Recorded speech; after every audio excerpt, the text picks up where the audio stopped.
Natunto ng otoridad ang mga sospek sa likod ng naganap na pandurukot sa isang negosyante at caretaker nito sa Dagupan City.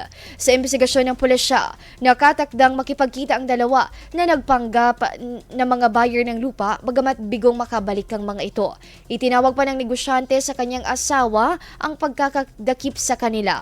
Agad naman na nakipag-ugnayan ng asawa ng biktima sa Anti-Kidnapping Group o AKG Luzon Field Unit upang matunto ng lugar na pinagdalahan sa kanila. Naunang nahuli ang 3 sospek na pawang mga residente ng Ifugao at Nueva Vizcaya at saka naman sunod na naitimbre ang 2 pang sangkot sa krimen. Ayon kay Nueva Vizcaya Police Provincial Police Office PAO Major Novalin Agasid, inamin umano ng isang sospek na pulis ang partisipasyon nito sa kidnapping dahil sinabi pa nito ang kanilang mga pinanggalingan.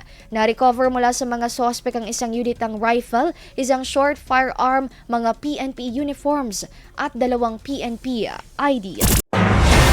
IFM News. IFM News. IFM News.